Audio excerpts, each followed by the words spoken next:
Good morning. Good morning, students. Now, in the last video, we were learning the embryonic development, and we learnt already up to the implantation of blastocyst. Now, after implantation, what are the condition occurs? First of all, the two main processes occurs after implantation during the embryonic development. First of all, this trophoblast that found in the outer layer, this trophoblast, it forms the chorionic villi, and the chorionic villi, it forms actually chorion layer, and that chorion forms the finger-like projections called chorionic villi, and then that chorionic villi forms the fetal part of placenta. So from one side there is the fetal part of placenta, and from the another side there is the uterine tissue, and the uterine tissue and the fetal part of placenta or chorionic villi are interdigitated, and due to this interdigitation it forms the placenta. So placenta formation occurs so that the embryo now get nourishment from the mother's body. So now after that what occurs so first of all we'll talk about the function of trophoblast. That what are the functions of trophoblast? Trophoblast is responsible for the development of extra embryonic membranes.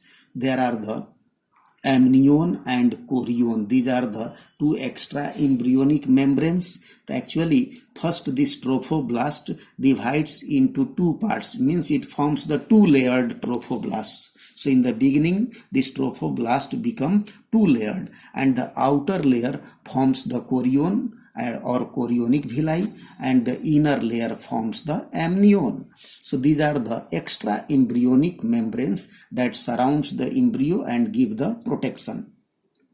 So this is the two functions, that the formation of extra embryonic membrane, that is the amnion and chorion. And other functions of this trophoblast is it also forms the fetal part of placenta, because chorion forms the chorionic villi, and that chorionic villi take part in the formation of fetal placenta. So trophoblast also helps in the formation of fetal part of the placenta, as well as because the trophoblast forms the chorionic villi, and the cells of chorion produce the human chorionic hormone. So this is also another function of this trophoblast. So trophoblast also one function of trophoblast. It also forms the extra embryonic mesoderm. It also forms the extra embryonic mesoderm. So trophoblast actually take part in the formation of extra embryonic structures, while the main embryo develop from the cells of inner cell mass forms the main embryo. So how the main embryo formation occurs, now we will discuss. Actually, after blastulation, means after the blastocyst formation, gastrulation process start, that is called the gastrula stage, and during gastrulation there is the movement of cells occurs, and it arranges to form the three germ layers, that is called the primary germ layers, that is the ectoderm, mesoderm and endoderm. Actually, the cells of inner cell mass have the stem cells, and they have potency to form all the tissues and organs of the body. Actually, first of all, during gastrulation, these cells forms the three primary germ layers, that is called the ectoderm, mesoderm and endoderm, and then ectoderm, mesoderm, endoderm after cell differentiation forms the different tissues and different organs in the body. We know that these are the three primary germ layers, and that germ layers develop during the gastrula stage, and the process is called gastrulation. Actually, how it occurs? So cells of inner cell mass now arranged in two layers. Now you can see that these are the elongated cells. This is called the epiblast, and this is the lower cells, that is called the hypoblast.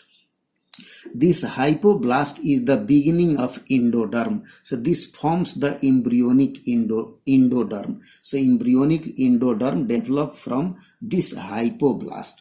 and this epiblast actually finally differentiate to form the two layers, that is called the ectoderm and mesoderm. So you should here also think that before this also we said in the function of trophoblast that the trophoblast also forms the extra embryonic mesoderm. So trophoblast also produced extra embryonic mesoderm, but here I am talking that the epiblast produced the embryonic mesoderm during the gastrulation process.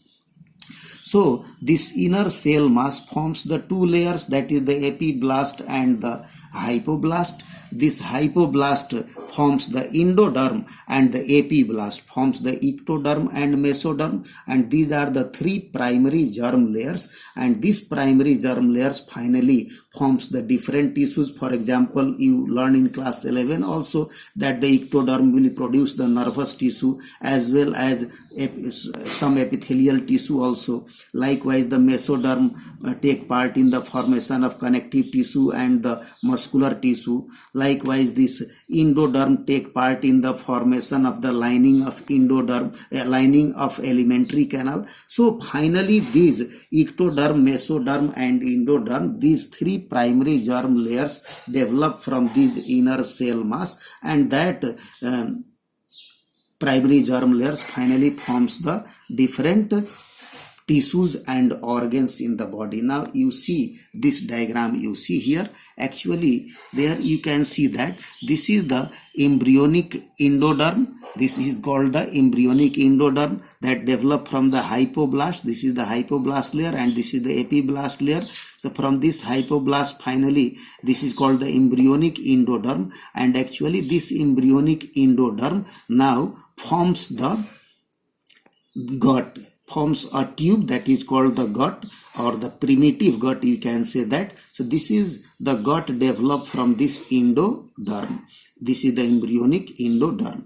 Now the cells of this endoderm, a hypoblast, also now proliferate and covers this complete trophoblast. We lined the trophoblast from inside. So first there was the blastocele, and now when it is lined by the cells of this hypoblast or endoderm, so lining is different. Here the lining of blastocele is the lining of this trophoblast. Now here is the lining from the cells of endoderm. So now it is called the primary yolk sac, that finally again will changes into the secondary yolk sac. So there is the primary yolk sac.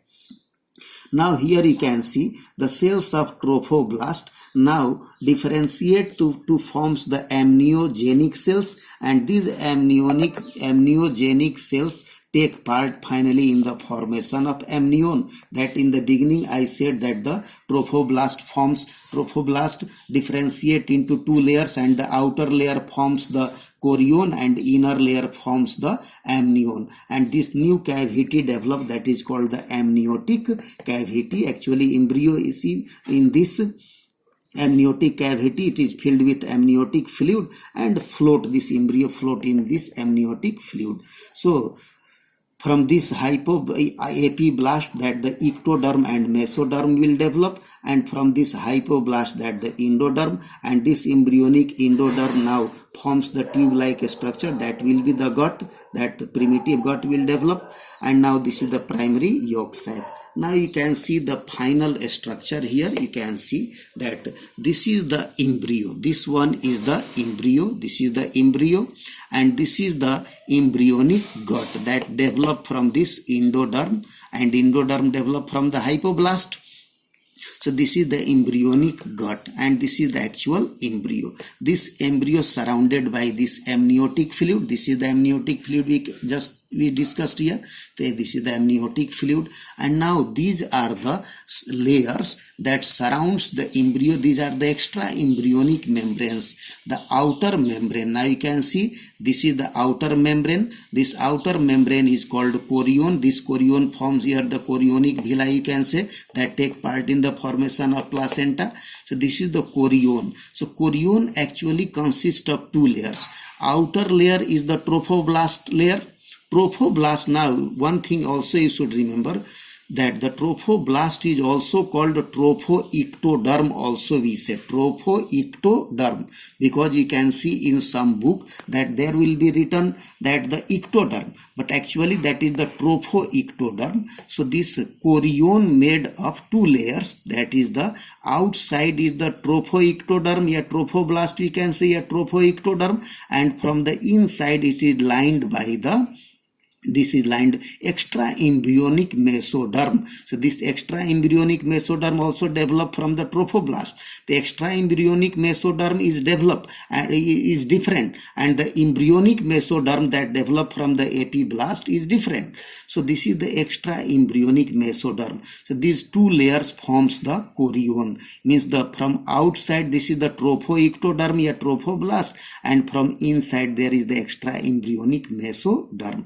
So this is the one membrane that is called chorion. This is extra embryonic membrane. Now you see this is the another membrane. This is called the amnion. So amnion also consists of the trophoblast, because the amnion also developed from the trophoblast.